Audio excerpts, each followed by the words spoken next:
If you carry on talking about these 4 things about yourself from now on, people won't understand you, they'll take advantage of you. By the time most people realize this, it's already too late. You keep swallowing truths in private, then wondering why you feel different, alone in a room full of people. What if the real reason is simple? You've been revealing the wrong things for years. There is a kind of loneliness that doesn't look like loneliness. You're surrounded by voices, chats, inside jokes, notifications. Yet something inside you stays turned inward like a light that only you can see. You can be fine in public. You can even be impressive. But at night, when the world quiets down, you start listening to yourself, really listening, and you notice how often your mind returns to the same doorway. It's not always sadness. Sometimes it's a dull ache. Sometimes it's the sharp, metallic feeling of being misunderstood. And worst of all, it's the suspicion that you might be right about yourself in a way other people aren't ready for. Notice this in yourself, how you overthink not because you lack intelligence but because you refuse to lie to your own inner life. You sense patterns others dismiss. You read pauses like text. You feel the emotional temperature of a conversation the way your body feels weather. You don't just want answers. You want the truth that can't be rewritten to make you smaller. That's why certain moments hurt more than they should. It's why casual conversations sometimes feel like performances.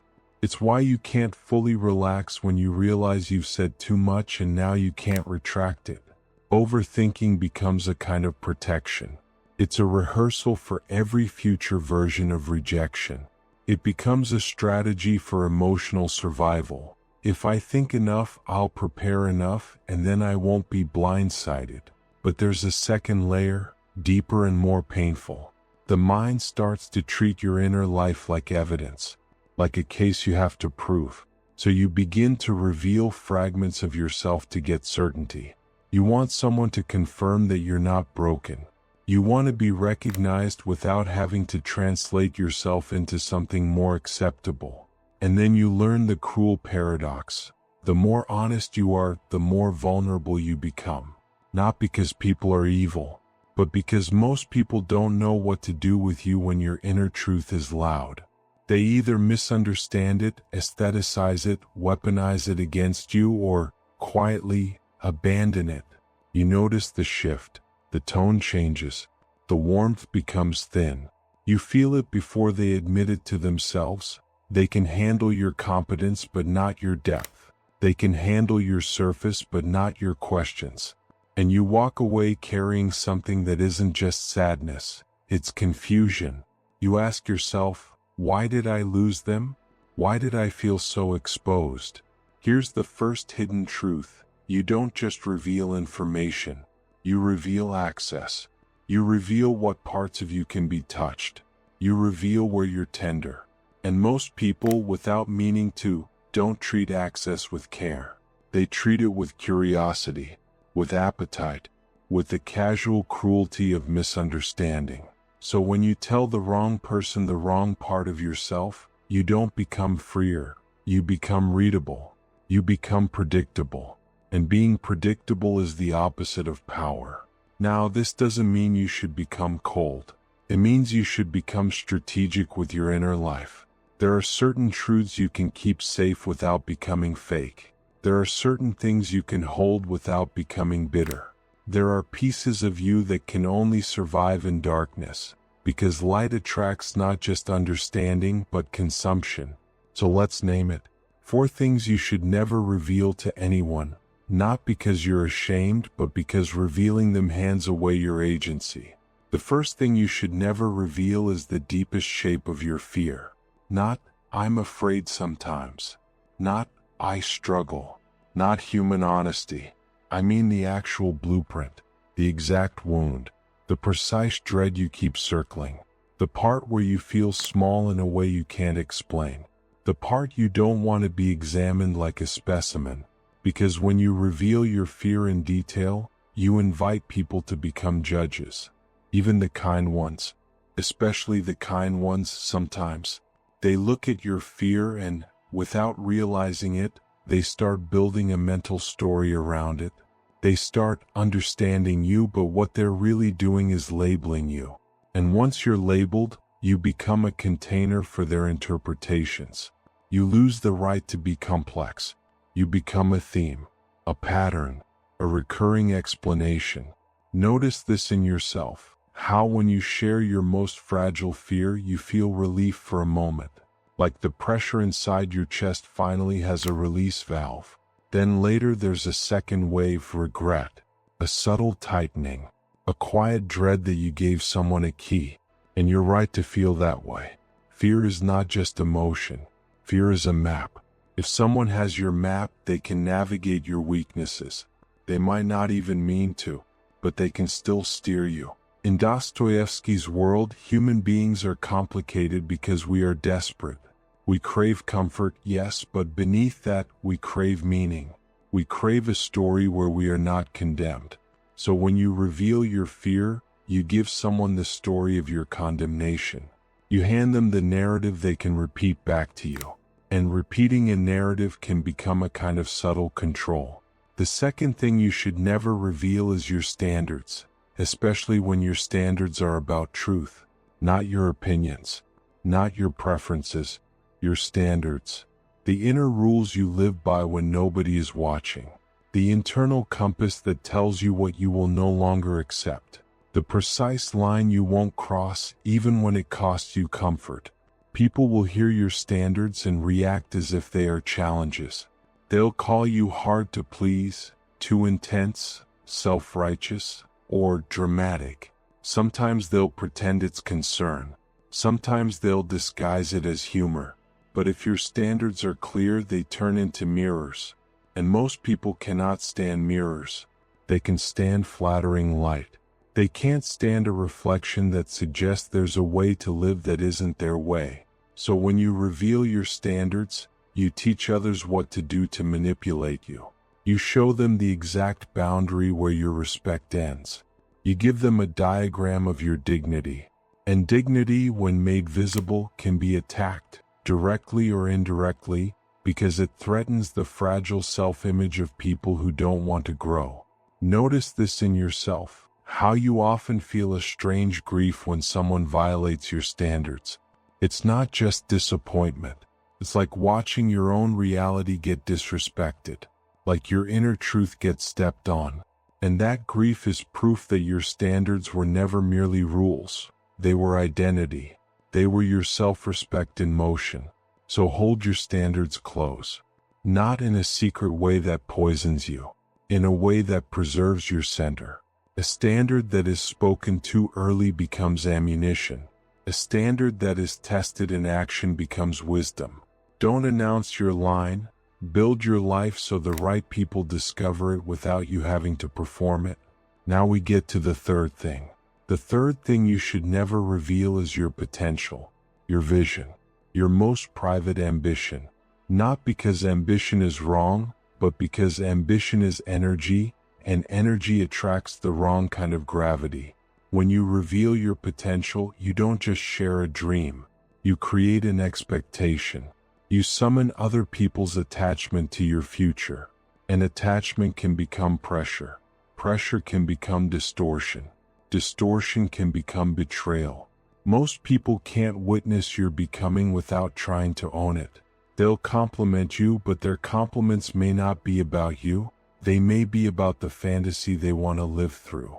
They want to be close to what you're building, but not close enough to respect the discipline it requires. They want the glow without the effort. They want your someday without your right now. So when you reveal potential too soon, some people begin to treat you like a project. They interrupt your rhythm. They advise you with confidence they don't earn. They tempt you with shortcuts disguised as encouragement. And the worst part is psychological. You start losing trust in your own process because you can feel someone else's hands on your future. Notice this. The moment you share your vision, do you start craving approval? Do you start monitoring how people react to your dream instead of how your dream reacts to your discipline? That craving is a warning sign. It's the shift from self-authorship to social authorization. In Dostoyevsky's spirit, this is where the human condition becomes tragic. People are so hungry for belonging that they will bargain with themselves. They will betray their inner direction to keep a fragile connection. They will trade the soul's future for the ego's comfort. They call it support. They call it community. But sometimes it is surrender wearing a nicer outfit. And that leads to the fourth thing you should never reveal. The fourth thing you should never reveal is your raw, unfiltered self-worth. Not your accomplishments, not your content. Your raw worth, the thing you secretly believe you deserve even before you can prove it. The part where you feel valuable, even when you feel afraid, even when you feel unfinished. Because raw self-worth is oxygen for your spirit, and oxygen is dangerous when it's given to people who don't respect life. When someone sees how you truly value yourself, they can't unknow it. They either align with your strength or they feel threatened by it. And many people, when threatened, do what they can to reduce the threat. They question, they minimize, they provoke, they test.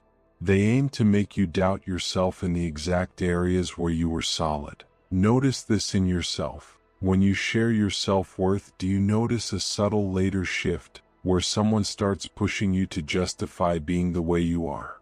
Like they can't just accept you, they need you to explain yourself. Like your existence becomes a debate. That's not intimacy. That's a courtroom.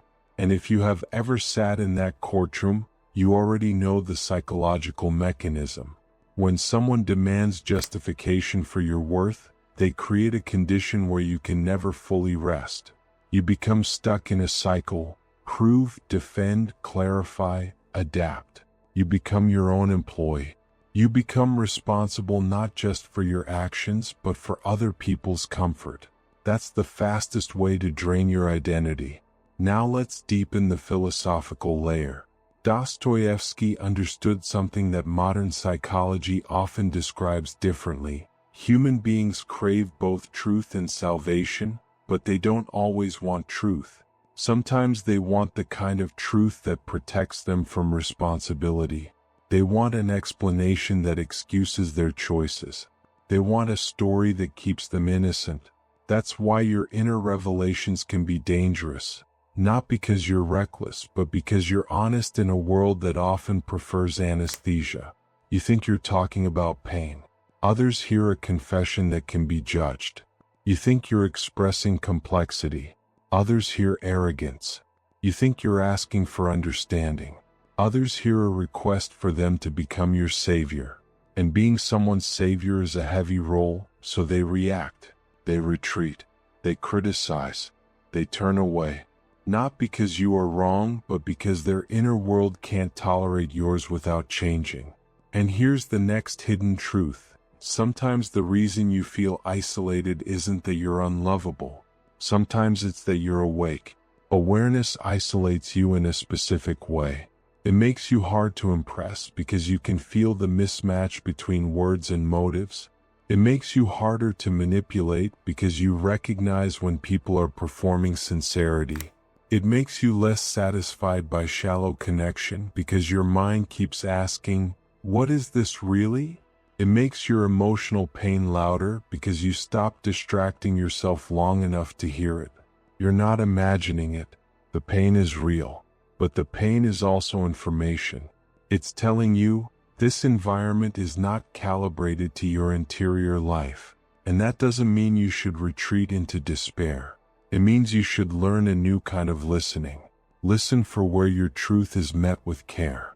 Listen for where your depth is welcomed without extraction. Listen for where people respect your boundaries without you having to build a courtroom. Now let's explain psychologically why you feel this way, so precisely that it feels like someone read your diary. When you are highly sensitive to mismatch, you become vigilant. Your nervous system treats emotional dishonesty as danger, because dishonesty often signals unpredictability. So you watch tone, timing, and subtle changes in warmth. You predict betrayal before it arrives. This vigilance can look like intelligence to other people. They call you perceptive, but internally it's exhausting. It's you paying attention like it's a job. And the more you pay attention, the more you notice what you can't control. That's the beginning of overthinking. Overthinking tries to fix helplessness. It says, if I understand everything, nothing can hurt me unexpectedly. But that's an illusion. No amount of analysis can prevent people from being people. They will misunderstand. They will disappoint. They will act out their immaturity. So your mind begins to search for explanations that feel safer than randomness. It tries to convert chaos into meaning. It tries to turn emotional unpredictability into a theory you can master. And then you do something very human. You reveal your inner truth to reduce uncertainty. You hope someone will validate you. You hope someone will confirm, yes, you're seeing it correctly. Validation feels like safety, feels like relief. But if the person giving validation lacks emotional maturity, the validation becomes distortion. They don't just hear you, they reshape you into a version they can handle. That's why revealing fear, revealing standards, revealing potential, revealing raw self-worth can become psychologically dangerous. Because you're not only sharing content, you're sharing control points. You're showing where your internal systems can be activated. And once activated, those systems can be triggered by someone else's moods, expectations, or misunderstandings. Now a dark realization, because you're ready for it.